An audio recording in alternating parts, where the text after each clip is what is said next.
উচ্চ মাধ্যমিক third semester 2027 শিক্ষাবর্ষে তোমরা যারা পরীক্ষা দেবে, অর্থাৎ আগামী সেপ্টেম্বর মাসে তোমাদের পরীক্ষা, তোমাদের জন্য আজকে আমি নিয়ে এসেছি এবিটিএ টেস্ট পেপার বাংলা সমাধান।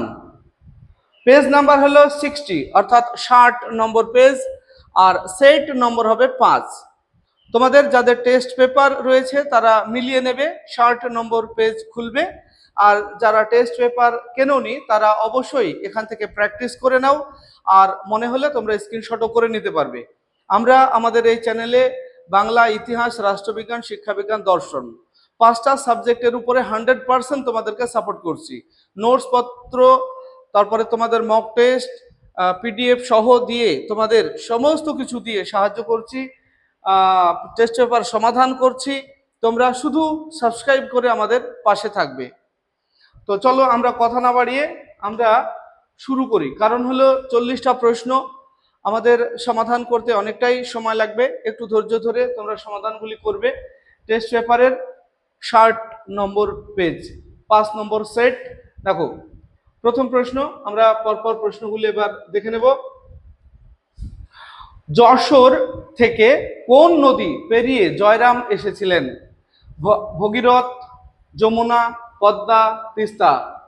সঠিক উত্তর পদ্মা, সি নাম্বার। 2, পেয়ালা মুঝে ভর দে কথাটি বলেছেন মোক্তার মশাই, নগেন ডাক্তার, কুঞ্জ উকিল, হাতির মাহুত? সঠিক উত্তর হবে এ, মোক্তার মশাই। 3, কল্যাণী হলো জয়রাম মোক্তারের জ্যেষ্ঠ পৌত্রী, মধ্যম পৌত্রী, কনিষ্ঠ পৌত্রী, ভ্রাতার পৌত্রী? অপশান এ, জ্যেষ্ঠ পৌত্রী।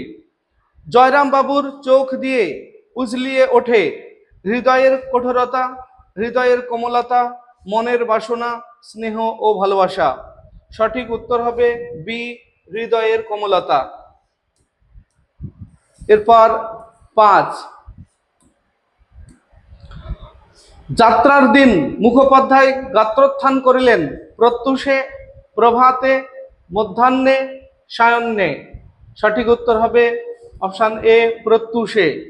6, একটা অপার সমুদ্র দাঁড়িয়ে গেছে কাদের মধ্যে? অপশান এ, বিদ্বান ও মূর্খদের মধ্যে। অপশান বি, বিদ্বান ও সাধারণের মধ্যে। সি, জ্ঞানী ও অজ্ঞানীদের মধ্যে। গ্রাম ও শহরের মধ্যে? অপশান বি, বিদ্বান ও সাধারণের মধ্যে। পরে 7, বেলুড় মঠ প্রতিষ্ঠা হয় 1896 খ্রিস্টাব্দে, 1897 খ্রিস্টাব্দে, 1898 খ্রিস্টাব্দে, 1899 খ্রিস্টাব্দে? সঠিক উত্তর হবে ডি, 1899 খ্রিস্টাব্দে। পরের প্রশ্ন, দুটো চলিত কথায় যে ভাবরাশি আসবে কত সাধি বিশেষণেও তা নেয়? 2000, 2500, 4000, 1500? 2000, অপশান এ। এরপর আমরা দেখব 9, ধর্ম কবিতাটি কোন কাব্যগ্রন্থের অন্তর্গত? নৈবদ্য, বলাকা, বর্ষামঙ্গল, অন্ধকার লেখাগুচ্ছ? সঠিক উত্তর হবে ডি, অন্ধকার লেখাগুচ্ছ। পরে 10, দু চার কথা কাব্যটি লিখেছেন? দু চার কথা কাব্যের নাম হলো দু চার কথা, কাব্যটি লিখেছেন option A, Nabaneeta Dev Sen, Pablo Neruda, Srijato, Jibanananda? Option C, Srijato. 11, ধর্ম কবিতায় কতজন মহান ব্যক্তির নাম আছে? 4 জন, 5 জন, 6 জন, 7 জন? অপশান সি, 6 জন। 12, এই জাদু অশ্ব মরুপথে সেই হয় উট, পুষ্পক, সপ্তডিঙ্গা, পক্ষীরাজ? অপশান এ, উট। এরপর আমরা চলে আসবো 13 নম্বর প্রশ্ন। শানিত ইস্পাত খণ্ড অভঙ্গুর নাম? বিশ্বাস, ভালোবাসা, বজ্র কঠিন, সামর্থ্য? ভালোবাসা, অপশান বি। 14, নিশ্চিত পৌঁছবো সেই তৃষ্ণাহর দ্বারকায়, খরজুরের দ্বীপে, আন্দামানে, সিংহলে? সঠিক উত্তর হবে বি, খরজুরের দ্বীপে। পরে নিম গাছে ডেকে ওঠা কোন পাখিকে দুর্পদ বেজম্মা বলেছিল? কোকিলকে, পায়রাকে, ঘুঘুকে, কাককে, কাককে, অপশন ডি কাককে। 16 পোর্টরাজ গল্পটি অনুবাদ করেন অনিন্দ সৌরভ, সুনন্দন চক্রবর্তী, শঙ্খ ঘোষ, মানবেন্দ্র বন্দ্যোপাধ্যায়। সঠিক উত্তর হবে বি সুনন্দন চক্রবর্তী। এরপর আমরা চলে আসবো 17 নম্বর প্রশ্ন। 17 পাবলো নেরুদা আন্তর্জাতিক শান্তি পুরস্কার পান 1943 সালে, 1945, 1950, 1952। অপশন সি 1950 সালে। পরে 18 ভাষা বিজ্ঞানের আলোচনার পদ্ধতি আরোহমূলক, অবরোহমূলক, বিশ্লেষণমূলক, সংশ্লেষকমূলক। সঠিক উত্তর হবে এ আরোহমূলক। 19 উচ্চারণ প্রকৃতি অনুযায়ী হর্ষই দীর্ঘই হলো কণ্ঠধ্বনি, তালব্যধ্বনি, দন্তধ্বনি, ওষ্ঠধ্বনি। সঠিক উত্তর হবে বি তালব্যধ্বনি। পরে 20 বাংলা ভাষায় অর্ধস্বরের সংখ্যা 2টি, 3টি, 4টি, 5টি। অপশন সি 4টি। এরপর খণ্ডধ্বনির অপর নাম বিভাজ্য ধ্বনি, অবিভাজ্য ধ্বনি, অংশ ধ্বনি, মৌলিক ধ্বনি। সঠিক উত্তর হবে এ বিভাজ্য ধ্বনি। এরপর আমরা দেখব 22 নম্বর প্রশ্ন। কোন ধ্বনি অর্থের পার্থক্য করতে পারে না? গুচ্ছ ধ্বনি, যুক্ত ধ্বনি, সহধ্বনি, অবিভাজ্য ধ্বনি। সঠিক উত্তর হলো সি সহধ্বনি। থিসরাস কি জাতীয় শব্দ? পর্তুগিজ, লাতিন, ফরাসি, গ্রিক। Option D Greek. পরের প্রশ্ন অন্ন এর আদি অর্থ খাদ্য, বর্তমান অর্থ ভাত, এটি কি ধরনের পরিবর্তন? শব্দার্থের রূপান্তর, শব্দার্থের সংকোচ, শব্দার্থের প্রসার, অপকর্ষ। সঠিক উত্তর হবে বি শব্দার্থের সংকোচ।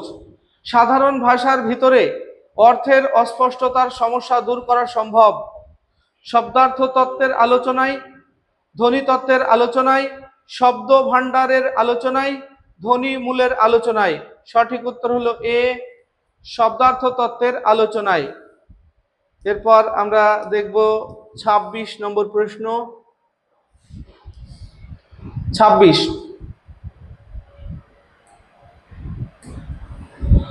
জল পানি, জল, জল পানি, বাড়ি, নদী, এটি কিসের দৃষ্টান্ত? সমার্থকতা, বিপরীতার্থকতা, ব্যাপকার্থকতা, সমাসারিতা, সমসারিতা।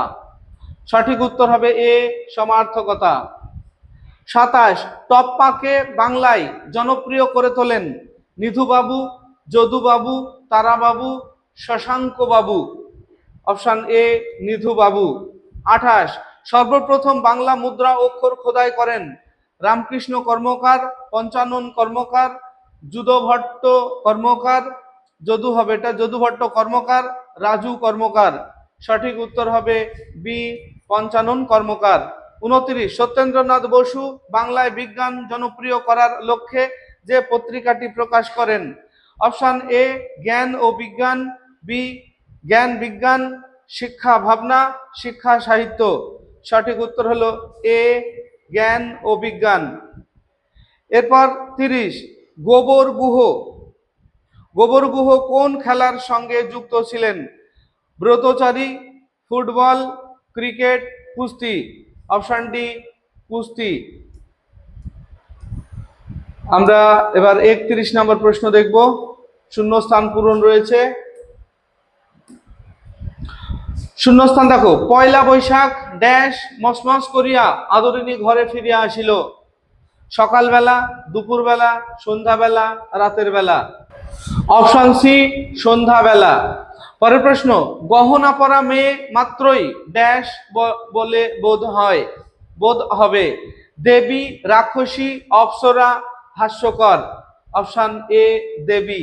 3 রক্তে আমি ড্যাশ রাজার পুত্র, রাজা পুত্র, রাজপুত্র, রাজপুত্রী। অপশন সি রাজপুত্র। এরপর আমাদের ক্রম অনুযায়ী সাজানো রয়েছে। এখানের প্রশ্নগুলি নিয়েই তোমাদের যত সমস্যা হয়। আমরা জানি আদরিনী থেকে একটা রিঅ্যারেঞ্জ বা ক্রম অনুযায়ী সাজানো তোমাদের দেবেই দেবে। তাই আদরিনী গল্পটাকে বারবার বলছি, তোমরা ভালোভাবে রিডিং পড়ে রাখবে। চলো, আমরা এখানে 4টে বাক্য দেওয়া আছে। এই 4টে বাক্য গল্পের মধ্যে থেকে কোন বাক্যটি আগে কোন বাক্যটি পরে ব্যবহার করা হয়েছে পরপর সাজাতে হবে। এখানে এলোমেলো ভাবে দেওয়া আছে। কন্যার পিতা এ সম্বন্ধে নির্লিপ্ত। 2, জ্যৈষ্ঠ পৌত্রী দ্বাদশ বর্ষে পদার্পণ করিয়াছে। 3, 2500 টাকা হইলেই বিবাহটি হয়।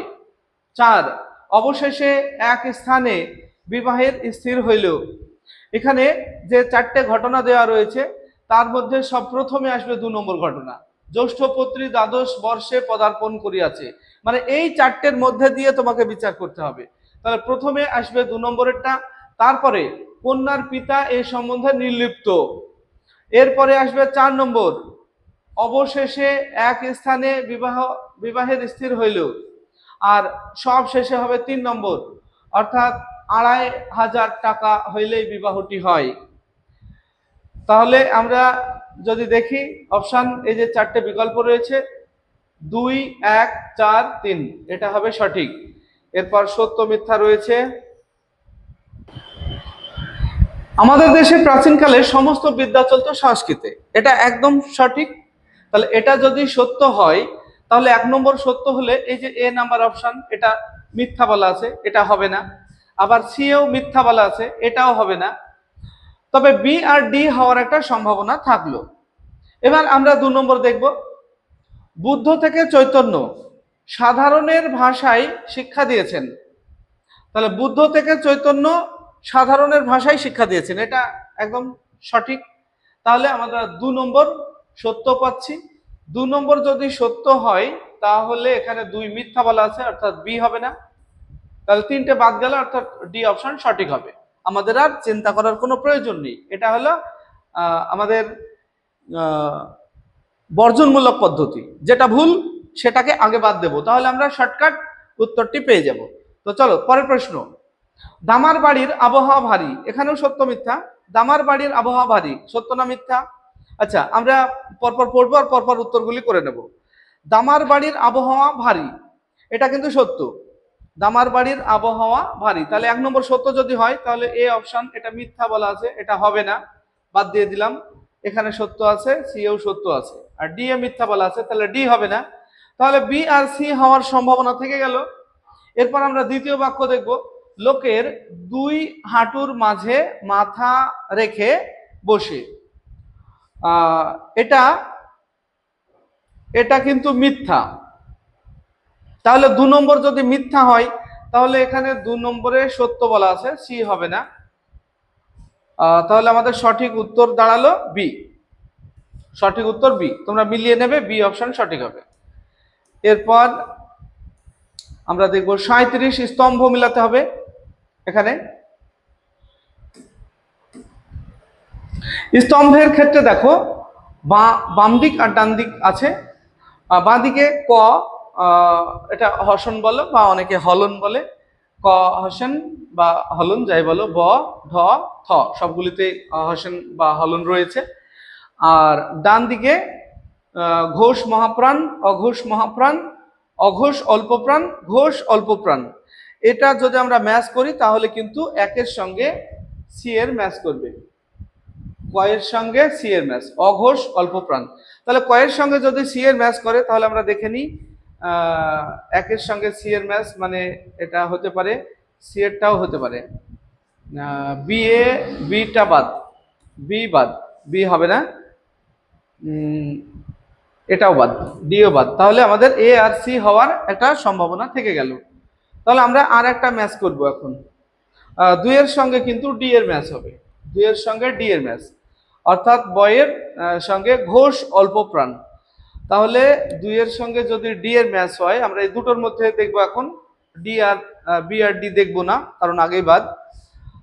তাহলে 2 এর সঙ্গে ডি এর ম্যাচ যদি হয়, 2 এর সঙ্গে ডি এর ম্যাচ এটাতে আছে কিন্তু এটা হবে না, তাহলে সি বাদ, পড়ে থাকলো এ। তাহলে এ অপশন সঠিক হবে। আমরা স্তম্ভ সব না মিলিয়েও সঠিক উত্তর বাছাই করতে পারি।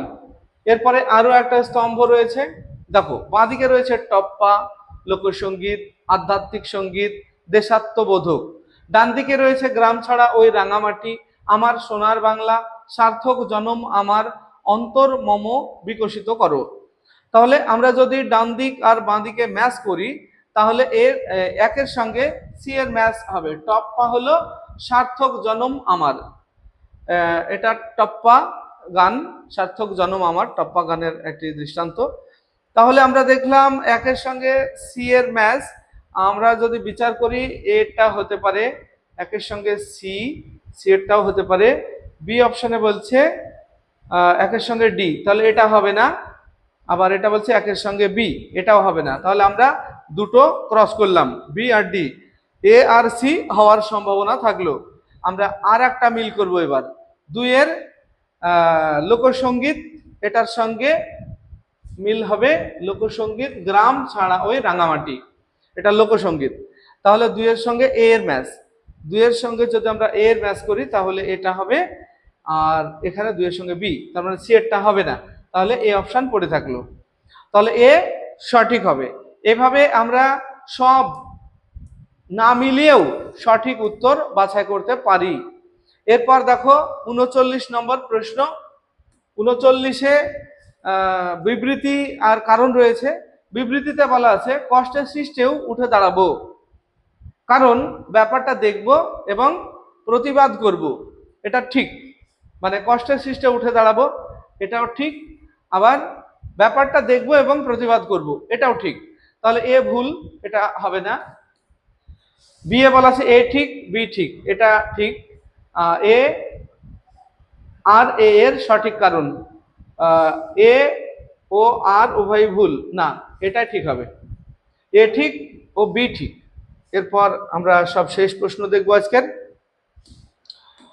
সবশেষ প্রশ্ন হলো কেস বেসড প্রশ্নটির উত্তর দাও। একটা বিষয় বলা থাকবে, তার ভিত্তিতে তোমাকে উত্তরটা লিখতে হবে। তার চেয়ে বলো না তোমার এই ছেলে পিলে নাতি নাতনিদের খাওয়াতে অনেক টাকা ব্যয় হয়ে যাচ্ছে, ওদের একে একে বিক্রি করে ফেলো। আদরিণী প্রসঙ্গে বক্তার কোন মানসিকতা এখানে প্রকাশ পেয়েছে? নিজের প্রতি চরম হতাশা, লোকজনের প্রতি তীব্র ঘৃণা, হাতির প্রতি গভীর বাৎসল্য, নিজের প্রতি চরম আত্মবিশ্বাস। সঠিক উত্তর হবে হাতির প্রতি গভীর বাৎসল্য। তো এই ছিল আমাদের বাংলার সমাধান। ভিডিওটি ভালো লাগলে লাইক, কমেন্ট এবং বন্ধুদের শেয়ার করবে। আসছি পরবর্তী ভিডিও নিয়ে, সে পর্যন্ত সবাই ভালো থাকবে, সুস্থ থাকবে। ভিডিওটি শেষ পর্যন্ত দেখার জন্য ধন্যবাদ।